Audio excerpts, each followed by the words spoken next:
examples, and I'm going to hit the AI. So we've been meeting, exploring the empathy definition project, and been creating those presentations. And yeah, so I don't know. You want to introduce yourself and just your interests, Natasha? What your interest in the empathy definition and so forth is? Yeah, I'd love to. Um, yeah, I live in Austin, Texas, and I've been participating in online empathy circles, mostly with Larry and Madeline's group, um, which was happening Mondays in the afternoon, that was centered around red, blue politics. I started attending that right around the election last year, in November, I believe, maybe October, and I've been going about maybe twice a month on average. And I've explored a few other empathy circles, hosted by other people more recently.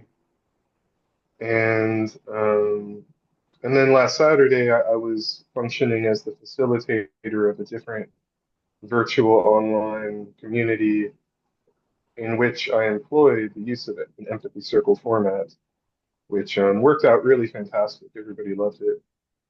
Um, and I'm 85% on the empathy or empath scale, from what I've tested in the past, like 85, 90.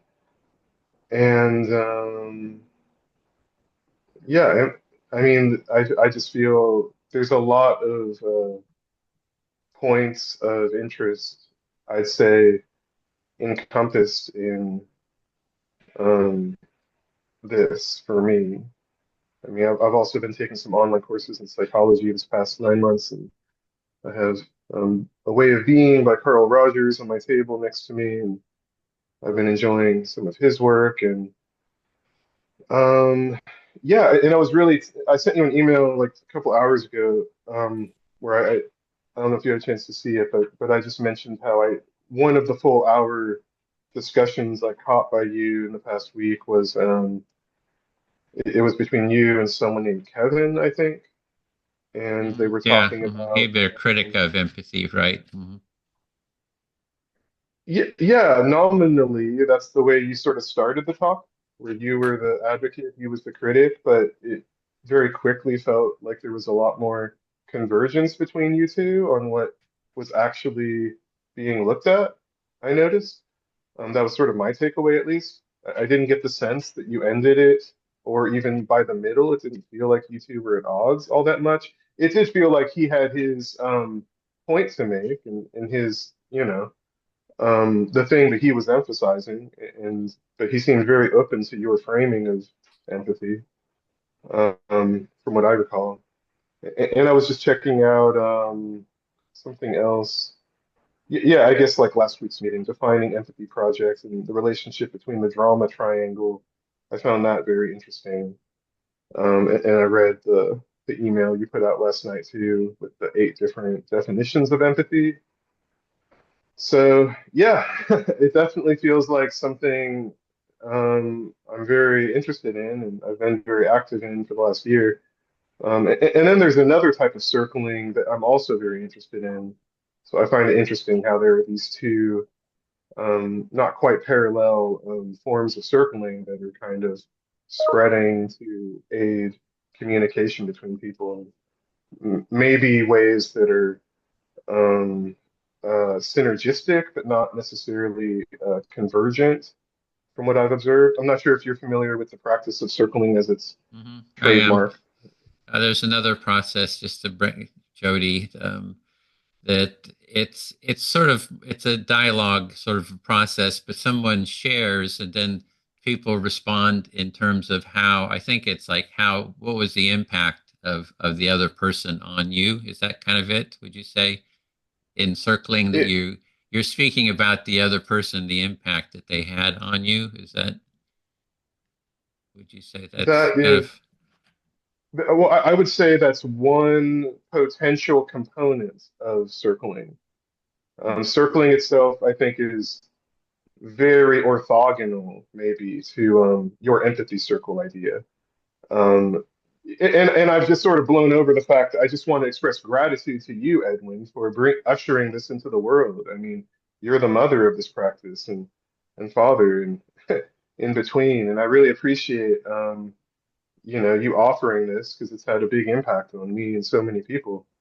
But just to say, my definition of circling, um, like just from a objective perspective, I think there is no definition of circling that's coherent to me. It's more of like a permissive space for people to just be with each other and explore communication in ways that would be utterly impossible otherwise. But but then there's different communities that different denominations, if you will, of circling that I'm not aware of all of them. There's one there's been a few based out of Austin over the past decade that I've been involved with off and on, and honestly, I've had pretty severe ruptures from and with and between at multiple times simply because it's really the opposite of what you're doing. Like it doesn't have any structure. Like I sort of define it as being ruled metaphorically by some kind of chaos goddess or something like this. Well, let So me, before we so get I too yeah, far into the whole circling, I yeah, want to kind of give you a yeah, framework here. So, we please. had sort of an open, exploration. We had a couple people come into to the group, and then, and so it kind of whittled down to Jody and I, kind of working on this, and we've been very focused on the definition of empathy. And it's sort of it's a very, I would say, academic. It really helps to have a lot of academic, having read all the literature and sort of understood the understand the literature and the issues, within the academic world as well as lay world, like how people are defining empathy. And so we're trying to really kind of keep focused on the definition part of this. And so I thought you could just kind of take part and see how it kind of works, if it seems like there's a fit, like if it's just kind of check it out and just see. I don't know. And Jody, you want to check in, like how are you with a little bit about yourself and what you think about the what we've been doing, maybe. Yeah, so it's interesting how we both were kind of independently working on this same kind of topic. And then when we met, it was like, oh, well, we should be working on this together. So I am working on a PhD in social psychology at Brigham Young University in Utah. And I've long since been really interested in empathy. I actually wrote a book about emotional intelligence a few years ago, and kind of from the perspective of parenting, because I have kids at home. And so I was like actively trying to understand how I can better parent my children and help them to learn emotional intelligence. And the part of emotional intelligence that really stood out the most to me was empathy. So I got deeper and deeper and deeper into it. And that led me to want to go back to school and get a PhD.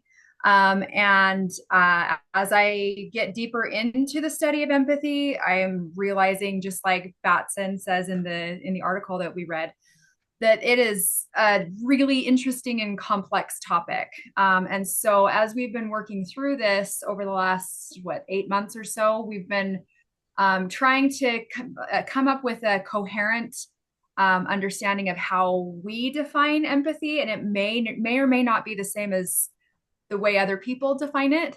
But what's important is specifically looking at it from an academic perspective.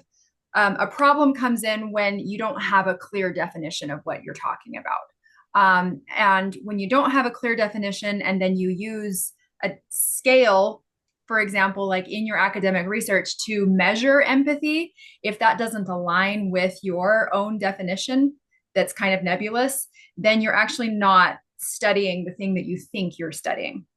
And so, regardless of the myriad ways that people define the term, we're trying to understand like what is the way that it can be defined within the context of the empathy circle.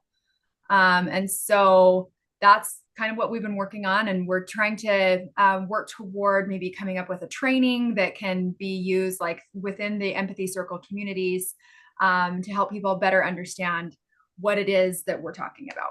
When we say empathy, what does that actually mean to us? Yeah, and the actual what I've been working on is the presentations. I think I sent those to you. It's one is what is the empathy? What is the empathy? The holistic empathy model, uh, and there's a whole presentation on that, and I keep refining it. So there's what is the holistic empathy model. I talked some about the criticisms of empathy with the goal of being able to address those criticisms, and that's what the video with Kevin was kind of about. Was here's someone who's critical of empathy. You know, he's like talking about um, radical empathy. He's seeing it as sort of that the political left is using it. Let's say the woke left is using it as a gateway practice to recruit people into activism, and he's critical of that.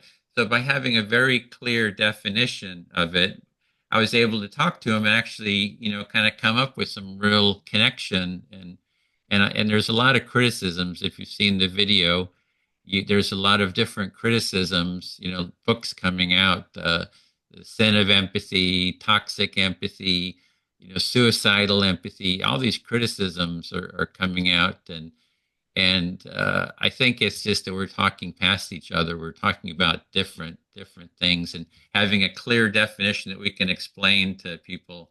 I think we can actually come to common ground. I'm very hopeful, you know, and I've seen it too because we've held empathy circles with the political left and right at rallies, and it's you bring them into the empathy circle, you know, and people, you know, really kind of just hear each other and connect, and I think we can bridge divides. So there's that part.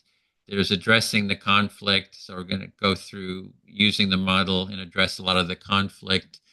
And I started that drama triangle, you know, framework uh, for because a lot of the conflicts I think can fit into the drama triangle model, and then we can show how that the empathy circle is the exit to the drama triangle. So that's another piece.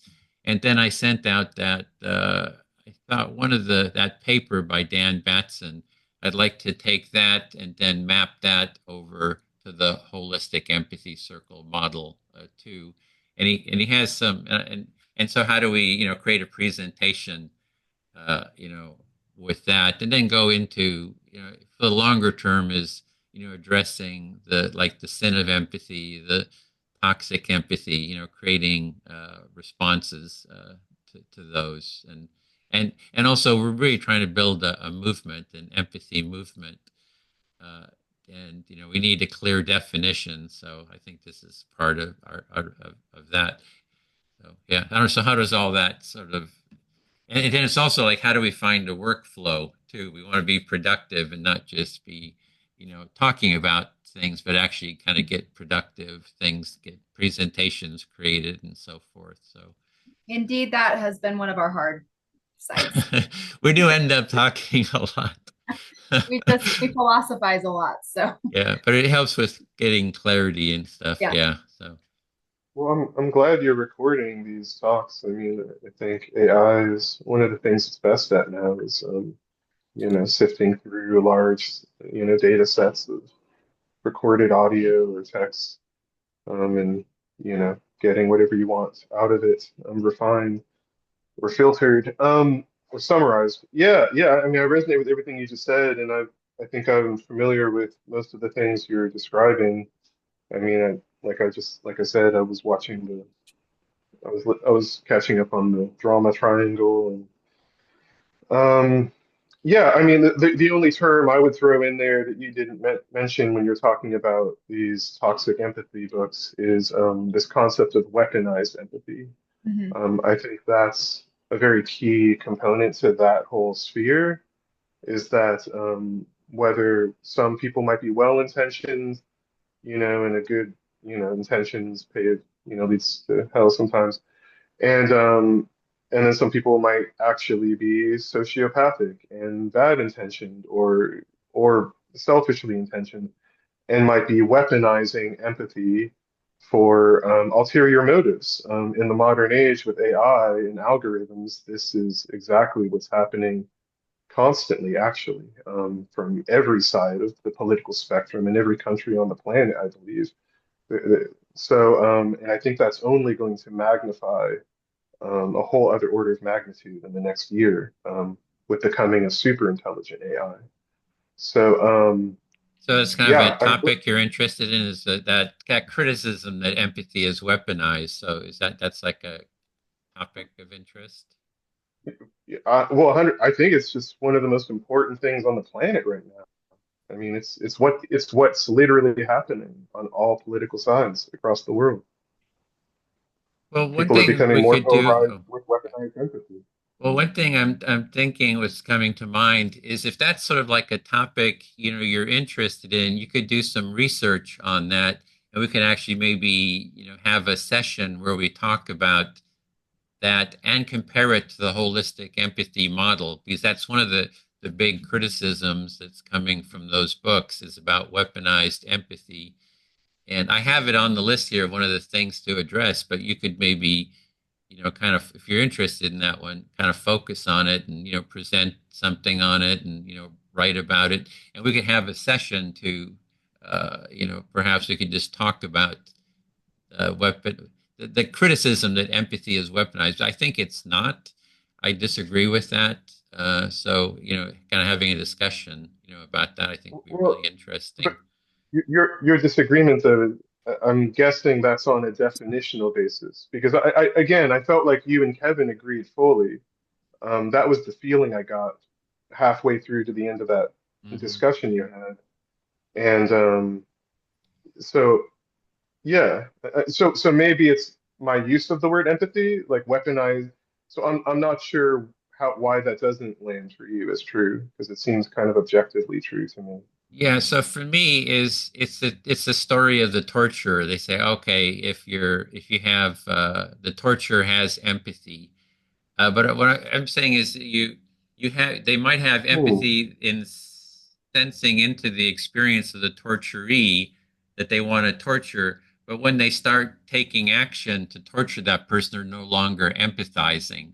It's the same thing with sympathy, right? Like Right. for sympathy is based on empathy. That's it gets confusing. So I see someone in distress, I sense their distress, but I shift from an empathic mindset to a sympathetic mindset, and I become more self-focused. So at that point, you stopped having empathy. So the Hmm. so Hmm. what I'm saying, so it's not actually weaponized empathy. It's actually weaponizing the lack of empathy. The thing that you're calling weaponized empathy is not empathy. It's actually a block to empathy.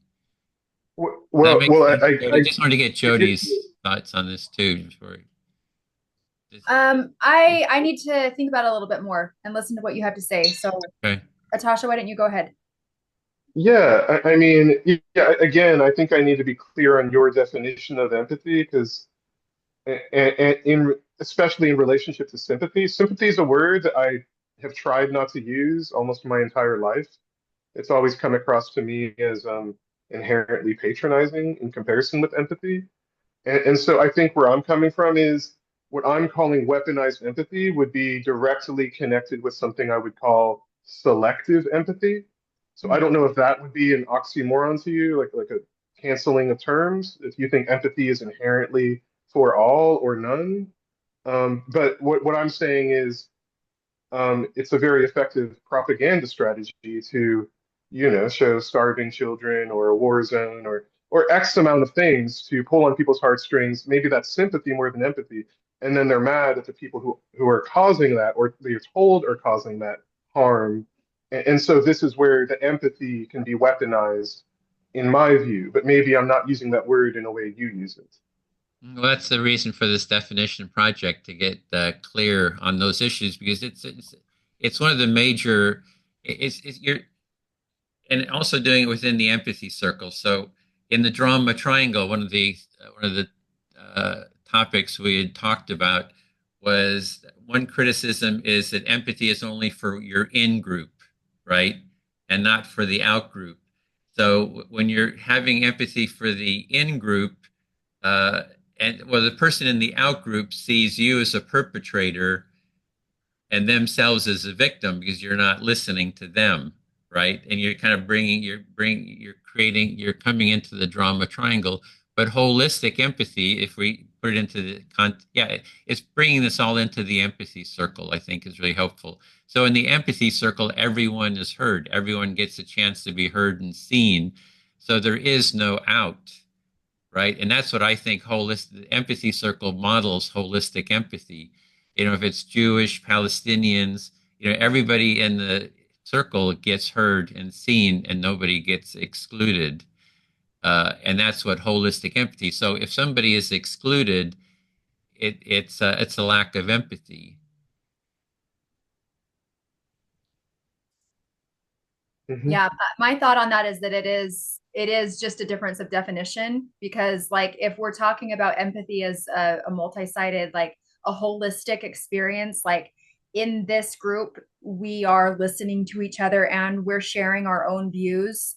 I see that as more of um a holistic form of empathy where like we're all agreeing that we're going to openly listen to each other, as opposed to I'm forcing you to listen to one side of it, or I'm, like you were saying, pulling on your heartstrings, because I can see that as actually something that does end up being weaponized, where we only focus on one side of it. But that's where the drama triangle, like, really juxtaposing that against the empathy circle, that's where it becomes so beautifully clear that you have one or the other. Like you can either fall into this trap that we all fall into and society at large falls into, of this drama triangle, or we can be open to the idea of listening to all sides of it. And I think that's the beauty of the empathy circle. I was just thinking, could we actually go into an empathy circle to begin with this discussion, just to kind of set the tone? Uh, so, would that work? Yeah, I like it. Okay. Okay. Do you want to reflect, Natasha, what you heard Jody said? Do you want to be the listener? Oh my goodness. Well, it You was can kind of a ask lot, and for I Jody wasn't to say it planning this. again. Yeah, if you wouldn't mind saying it again, Okay, let's yeah, see if I can remember everything I said. Um, or so, maybe I can give it a shot, and then you could okay. maybe let me know if I missed something. Yeah. So yeah, you were saying how you were acknowledging a truth in what I was saying that you could also see, and you were acknowledging a difference of definition possibly being a source of possible disagreement in what me and Edwin were saying. And then you mentioned the value of the drama triangle in juxtaposition to the empathy circle. And you mentioned how all of us fall into this drama triangle, and it's a very real element of, human life on Earth. Yeah, I think you fully understood what I said. Awesome. Is there more, or keep No, going till you feel yeah, I heard? think I feel heard. Cool. Yeah. So usually when I've done empathy circles, Who are there's you a speaking timer. to? Oh yeah, I'll keep time. We got 5 minute So I'm turns. not sure what format we're doing right now. Yeah, I'll go 5 minute max. Oh wow. Okay, cool. Okay, so will you be my listener, Edwin? Yeah, I'm just bringing up a timer. Yeah, I'll put one of my computers here. Oh, there's one in the, let's see. I've got one on my computer too, so Do you have one in in this Zoom? There's oh, you've host. got the app. Yeah. Yeah, looking for the apps. There's a good Oh, one goodness, in source the. of confusion. Well, I'll just Trying to find those keep apps. timer. Go ahead. I'm listening. Okay. I'm starting mine as well. I'm drinking blue-green algae water right now. Hmm. Yeah, it's like you're feeling very good about the water you're drinking, and you want to share that with us. And I just started trying this new supplement I got because it was on sale, and it has these ingredients in it. Um, just dropped it. Sea moss, which I've never tried before. These other things. So you just wanting to share that you're trying this new supplement. Seems like you're very happy about it. Whew. I'm noticing my bass guitar is not properly in its guitar stand. Yeah, your bass isn't in the properly. You're just kind of noticing things around you, and your bass guitar is not properly in the stand. Yeah, it makes me a little concerned. I want to fix it, but I don't want to interrupt the. It's not going anywhere, so I can wait. Yeah, you really like to fix that, but you're gonna focus here. And I just heard either my washer or dryer just finished its cycle. In your washer and dryer, you're kind of just being aware of your environment and sharing what you're hearing and sensing around you, following your train of thought. Yeah. Yeah, I'm noticing your style of reflecting is quite different than I've experienced before. And also noticing that my style of reflecting is different. Yeah, it almost seems like you're trying to reflect back not just what I'm saying or overarching within what I'm saying. You broke up there a second, but I think you're saying that I'm reflecting back kind of more than just the words that you're saying, kind of a deeper reflection. Yeah, and maybe more like you're naming a constellation, like a shape of like multiple things I'm saying. Hmm. Yeah, so it's not just the individual things you're saying, but the constellation, the shape of the things that you're saying. Yeah. Well, yeah, let's see. Yeah, I think empathy is important.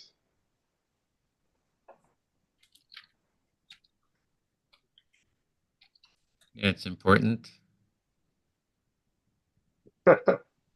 And yeah, my understanding of clinical empathy was that there were two types.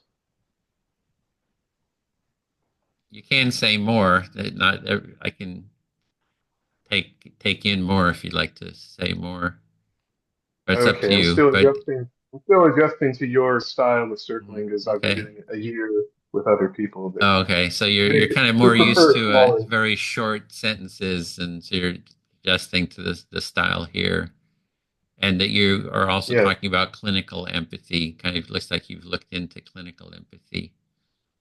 Well, yeah. Well, my understanding is that there's I don't remember the technical terms, but one is more innate and comes from one part of the brain, and the other is more cognitive and learned, and that comes from a different part of the brain. And with the clinical empathy, there's been the cognitive and the affective uh, parts, two different types of empathy. Yeah.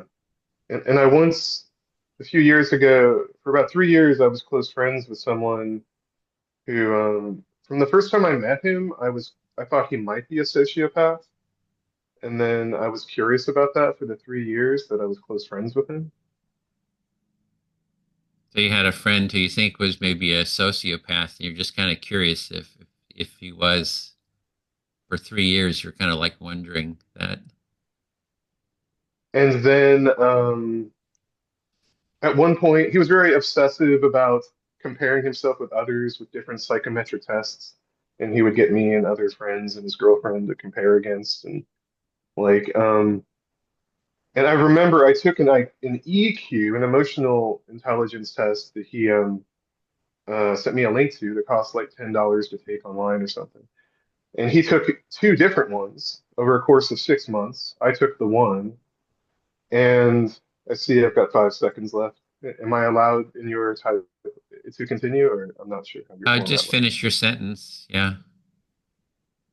Yeah, so yeah, so when I took the test at his request, for fun. I scored an 85th percentile. Both times he took two different tests, he scored a perfect 100%. And the results said either you are the most empathetic person possible or you are psychopathic. Hmm. So this test that you took, you scaled at the 85 percentile, and the test says that you're either very empathic or you're a psychopath. No, No. no, no. I didn't say what it said for me other than the 85 percentile. But what I was saying is for him, Oh, for he him, took two different tests. he took it and it was 100%, and it was for him. Yeah. So, and that was the That's time right. too. Yeah, I Okay. wasn't sure if you fully understood what I said. Yeah, I think I do now. Do I now? Did I get it? It was for him that he didn't, that he took the test. He was 100%, and it was, in the, he was either a psychopath or very empathic. Yes, yes, that's right. Thank you. Okay. Let me get the timer here. Okay, Jody. Yeah, I'm You. listening. Um, yeah, I wanted to kind of go back to the topic we had before about feeling sorry for people. You get the picture, the starving child or something, and people say that you're being manipulated for empathy and how that fits in, with the holistic empathy model. Okay, you're just wanting to return to the topic previously of these different definitions of empathy and how if you some people feel manipulated when they see pictures of starving children and just now comparing it with other definitions.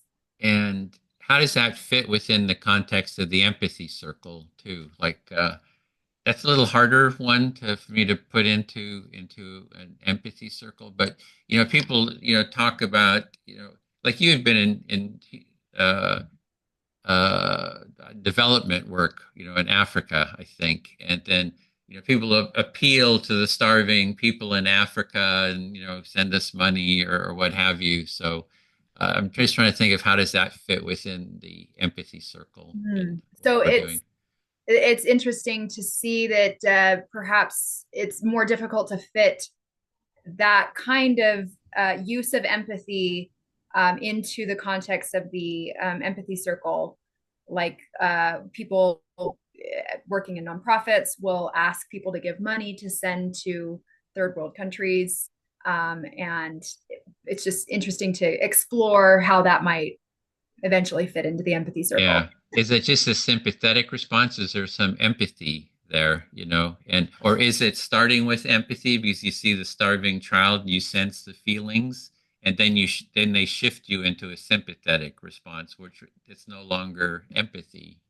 It's more like feeling sorry.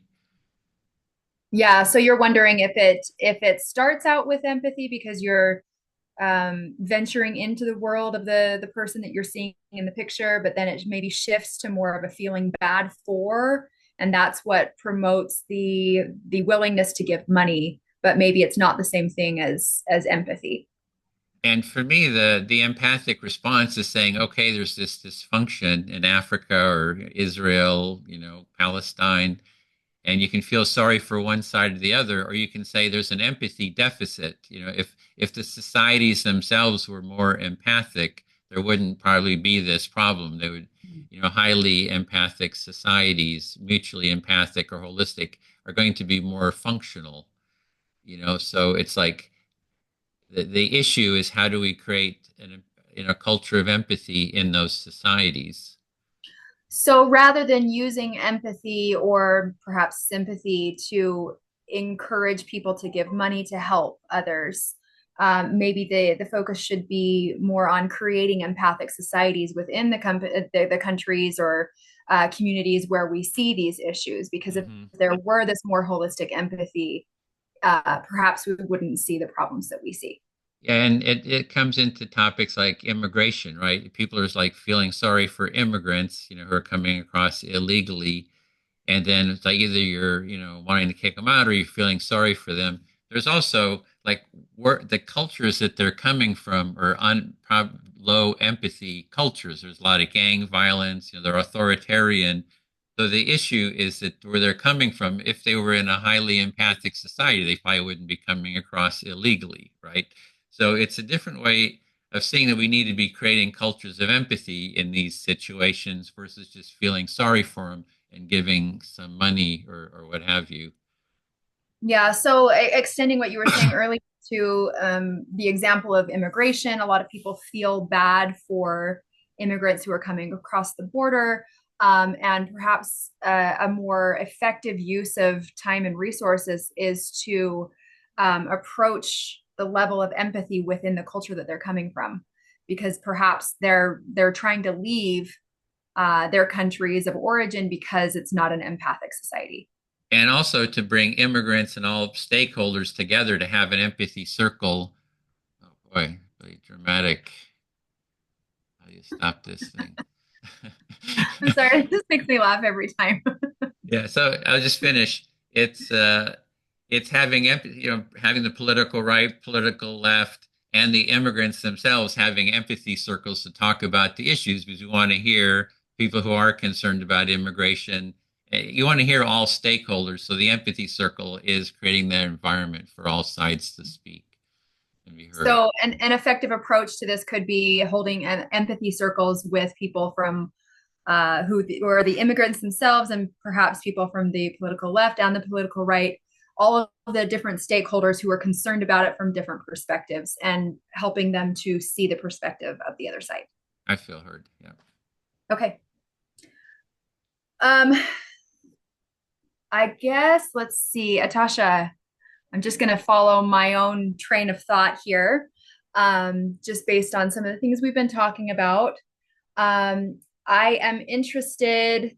This is going to be a question that perhaps Edwin can respond to later when it's his turn again. But I would love to know where this article can be accessed, this Dan Batson article, because I was able to listen to it, but I wasn't able to find it online to read it.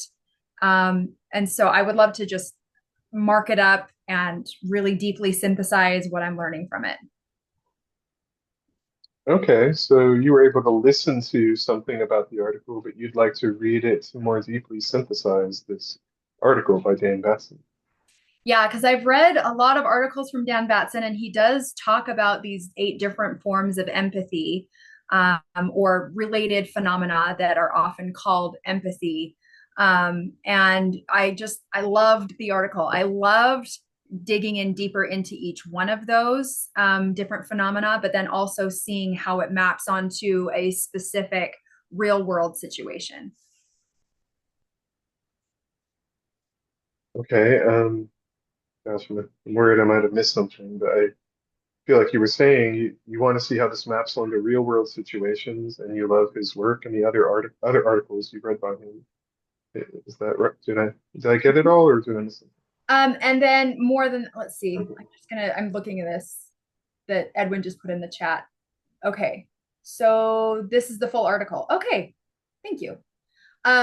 So yeah, in his other articles, he does talk about these 8 concepts, but I haven't ever seen this one specifically that goes into so much depth into each one of the phenomena. Okay, so you're familiar with him talking about these 8, but you haven't heard him yet go into depth about each of the 8 with examples. Yeah, and so the specific example at the beginning of the article with going to lunch with a friend, and she shares that she has lost her job, and it's a pretty brief scenario, and I thought it was really interesting how each one of those 8 phenomena occurred within this very brief little scenario, and how they were able to parse that out in the article. Okay, so you appreciated the article you did read about some people going to lunch, and the use of that as an example of empathy was effective for you? Yeah, it was really helpful to see it broken out like that. Um, the thing that has been interesting and difficult for me to wrap my brain around with the study of empathy is why we use one term to mean so many different things. Hmm. So you have curiosity about why do we use this one term for that has at least 8 different definitions. Mm-hmm. And I mean, I've even seen it used to mean other things. I mean, active listening is one of them. Emotion contagion does come up in here. Um, and I just think it's surprising.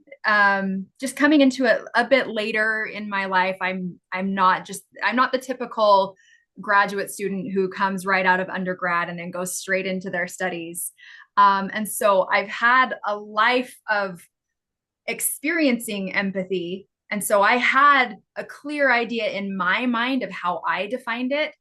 And now reading the literature, I'm surprised by how it's used in the literature because it doesn't match with the way that I thought that the word was meant to be used.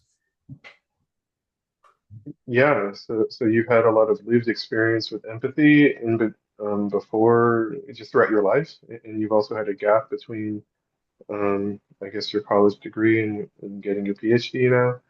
And you've been a bit surprised by all these different academic definitions of empathy. And you also mentioned what was it?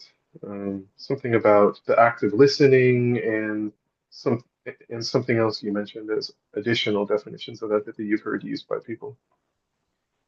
Yeah, and I that's why I've been really interested to dig into it because I can't study a subject that I don't understand like what it is I'm even studying. So it's been a real challenge because I came into it knowing I was going to study empathy and it was going to be straightforward. But Mm. it has proven to be a lot more complex than I thought it would be.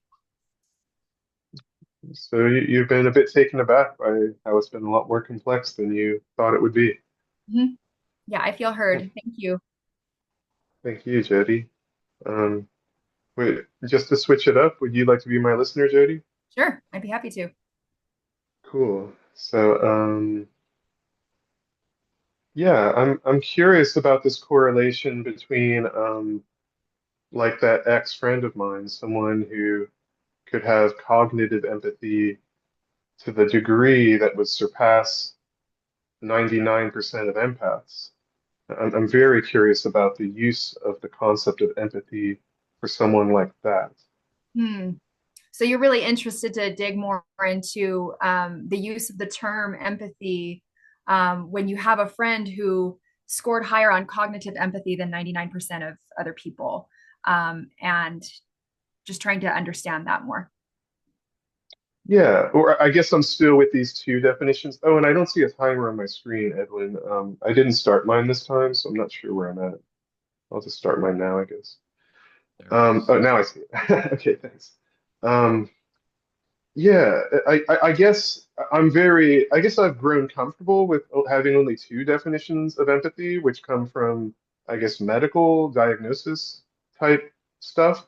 And so, like Edwin named, I guess the two of them, affective empathy and cognitive empathy, which, like mentioned, neuroscience has shown actually access totally different parts of the brain.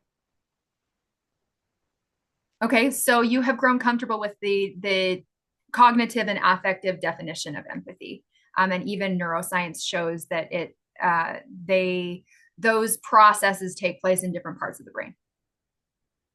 Yes. And so my understanding is that cognitive empathy is something that is learned, and it's a way to function in society for someone who lacks the innate affective empathy that maybe at least 85% of people are born with, and basically. Okay, so you're saying that the affective empathy for 85% of people is something that they're born with, like it's an innate ability, but cognitive is something that needs to be learned. Yes, yes. And the innate it's a little more complicated than that because it also relates to environment and parents and epigenetic type stuff. But yeah, but most people, the vast majority, have effective empathy, and then a minority of people with on the autism spectrum and on the sociopathic spectrum have to learn through cognitive empathy in order to function relationally in society. This is my understanding. So your understanding is that with the 85% of people are people who are not on the autism spectrum or in the sociopathic spectrum, whereas those people don't have that innate ability to empathically, affectively connect with people. So they have to learn cognitively how to interact effectively with people. Hmm. Yeah. Yeah, and then another interesting corollary to this that I've discovered in the past year is the CIA and intelligence agencies around the world. The way they psychologically profile during their recruiting process is they want people who are on the sociopathic spectrum, but not too far, and they want people who are empathetic, but not too much effective empathy. Um, and I find that very interesting. And I'm not sure if there's been any research or if there's legally allowed to be any research on such a thing, since those are confidential recruiting processes that I've just garnered like bits of information about. So you've been learning bits and pieces over the last few years of the CIA and other intelligence agencies around the world, how they recruit people. They undergo some profiling, and you have found that they want to have people who are somewhat, did you say somewhat sociopathic? Okay, and somewhat empathic, but not too much on either. Yes, yes. And yeah, I heard that the CIA greatly values people who have empathy, but also who are on this can, you know, are morally, you know, can exist in a moral gray area quite easily, which would correlate to sociopathy. So you have heard that they are interested in people who are able to empathize, but also are feel comfortable in a morally gray area, which would mean that they would be on the sociopathic spectrum. Yeah, yeah, and I know the timer started a little late for me, so I'm happy to. I feel fully heard, and I'm happy to pass it. Thank you, Jody. Okay, thank you. All right, Edwin, maybe I'll talk to you. I feel like I feel like I said the things I wanted to say, but so I may just follow my train of thought on this. Mhm. Yeah, you already said what you want to say. You're just going to follow a train of thought here. Okay. Um, let's see. And as I've told you before, and I know you've experienced this with me, that when I'm in the middle of an empathy circle, I I want to just be fully present, and so then I forget what I was going to say. Yeah, in an empathy circle, you try to be really present, and then you forget what we're going to say. Yeah, and I know you told me before to write down my thoughts when they come to me, but I've been so present today that I have not even been doing that. And one idea I had before was you could take notes, but you haven't been doing that. Yeah, just in favor of being fully present with what is being said in the Yeah, so you've circle. been really present with what things have been said, and that keeps you from taking time to take notes. I find it really fascinating that you interviewed Dan Batson. And I actually haven't watched this video yet. He's obviously one of the people that has done a lot of research in the area of empathy over the years. And so when it's your turn to respond, I would love to hear more about your experiences talking with him and other people who are just kind of the big names in empathy Yeah, research. you see that I had talked to Dan Batson. You're just wondering what my thoughts are about him and other big names in empathy. And I know that we've talked about this before, like some of the other people that you've interviewed. I feel like it behooves me to take more time to watch these videos.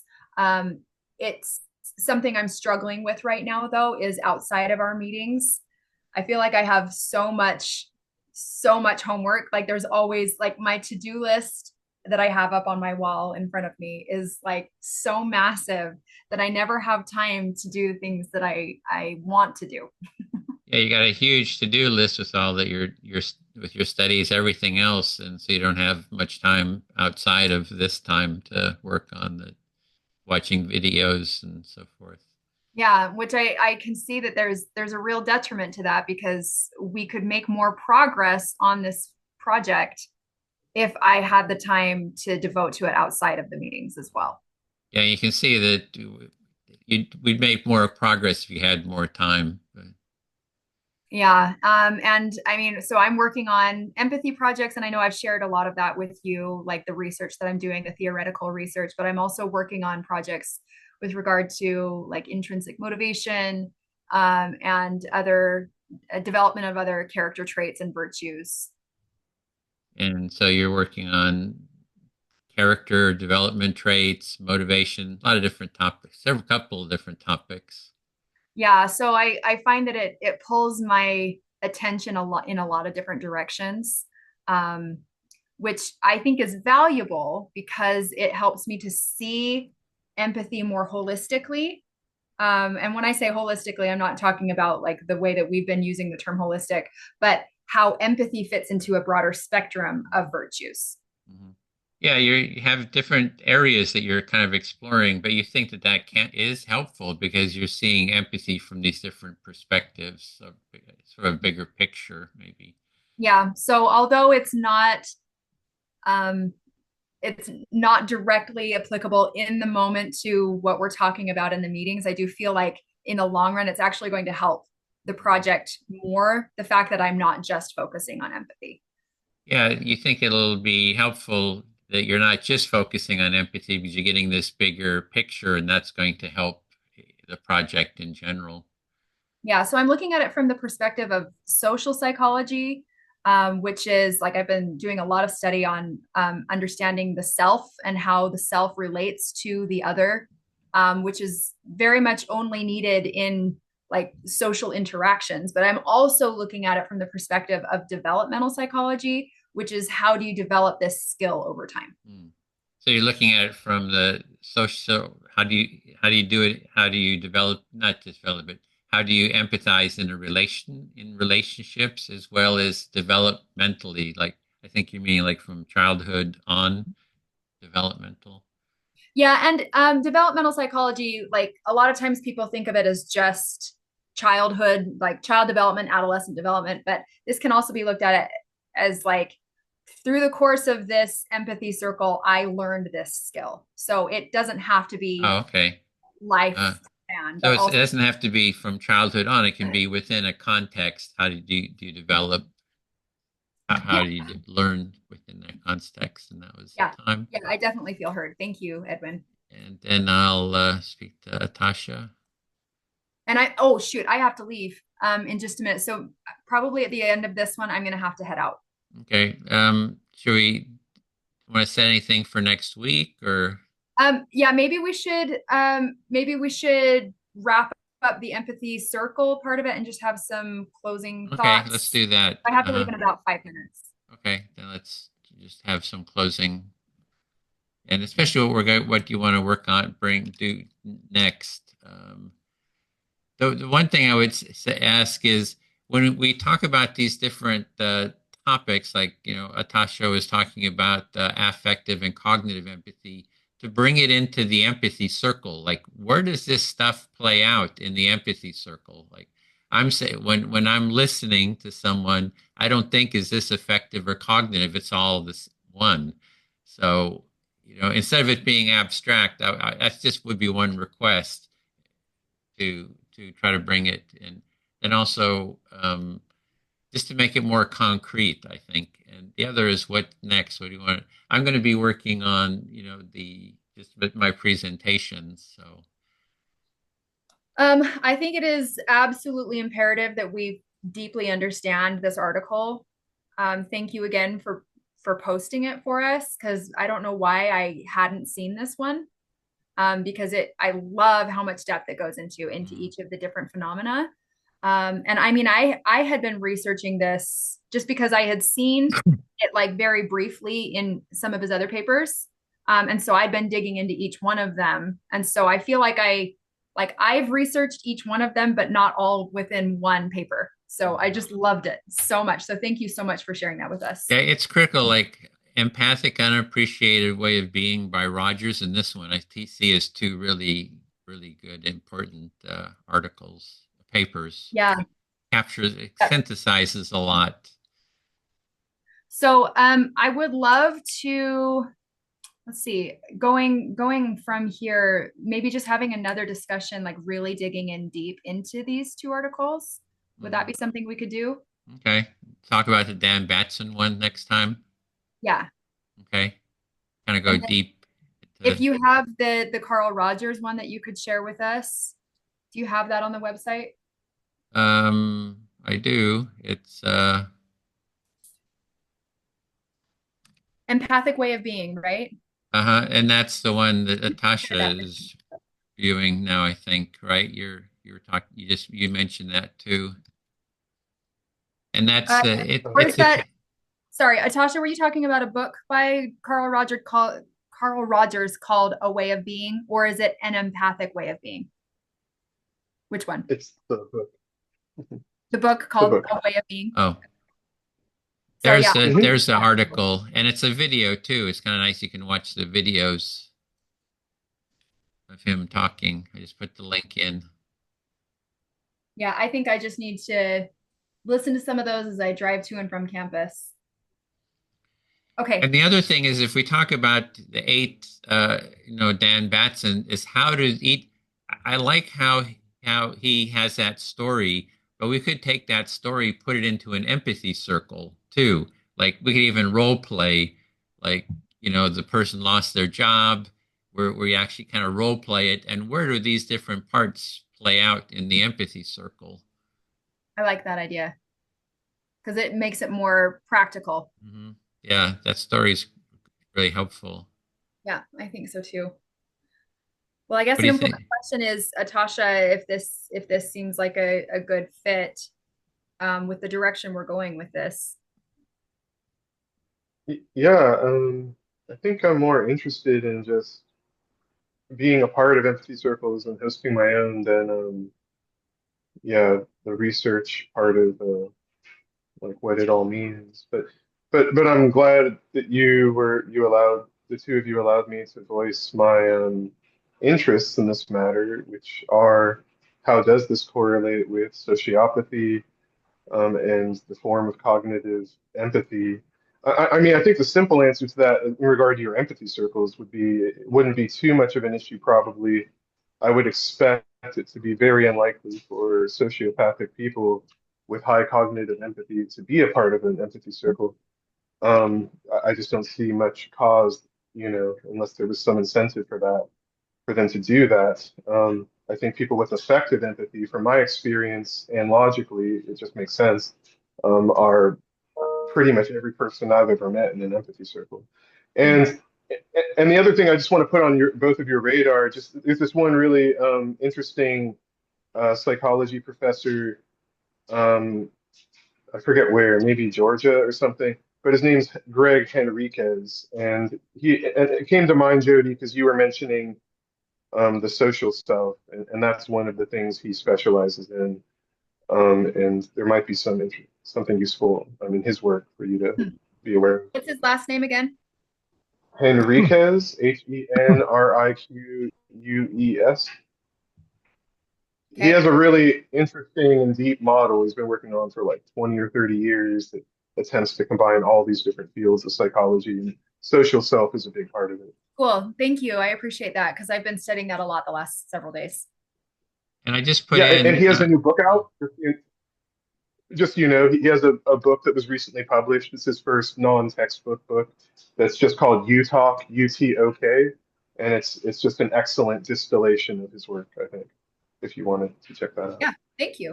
I put a link into my interviews and empathy circles with Sam Vaknin.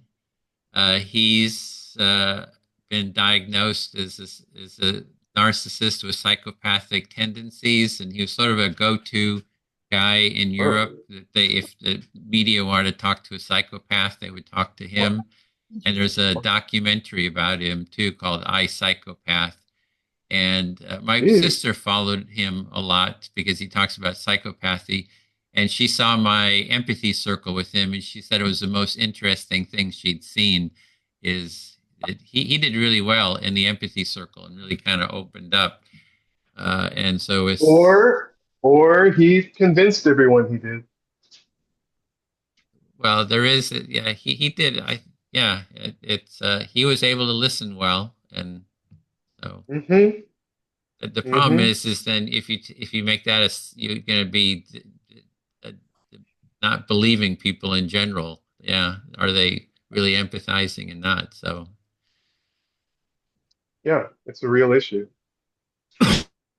well, okay, so we talk about that next week. That we'll go over, and it sounds like this is really a work group. So it's kind of like you're kind of wanting more of the free flow kind of exploration, and we're but it was great to have your input and your thoughts. So appreciated that.